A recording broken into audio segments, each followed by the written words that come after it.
Kjo është, besoj unë, edhe arsyeja pse ne kemi të gjitha shkaqet për të qenë optimist edhe për këtë program, edhe për këtë shkollë, edhe për këtë bashki që ka hedhur hapa kurajoz edhe hapa të admirueshëm në drejtim të vënies në shfrytëzim të atyre që ofron sot teknologjia në funksion të zhvillimit qëndrueshëm, në funksion të uljes kostove, në funksion të rritjes cilësisë mjedisit dhe të pastërtisë të tij e kështu me radhë. Kështu që më vjen shumë mirë për këtë zhvillim kaq pozitiv në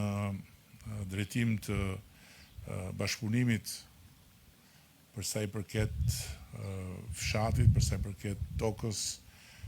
për sa i përket burimeve ujore dhe një bujqësie cilësore. Dhe jam besim plot se ky është vetëm një hap, në ndërkohë që, siç e tha dhe ministri, presim me padurim që të firmosim dhe një marrëveshje të rëndësishme me qeverinë e Shtetit Izraelit për të hapur një kapitull tjetër në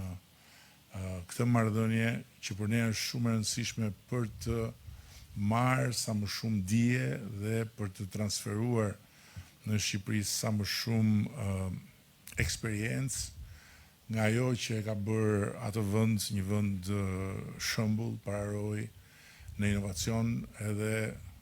në të gjitha fushat, përfshirë edhe bujqësinë, ku siç e thash, asgjë nuk ka qenë në favor të një zhvillimi të suksesshëm në aspektin e asaj që shteti ka pasur në dispozicion, një shkretir pa ujë.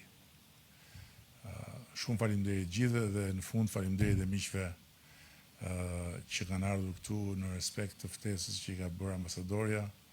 nga vende të tjera. Uroj shumë që një ditë të rikthehemi dhe të shikojmë të tjera gjëra të bukura të bëra fal këtij bashkëpunimi dhe bashkëpunimeve të tjera që ka shkolla, dhe komplimenta edhe drejtoreshës. Edhe faleminderit gjithëve.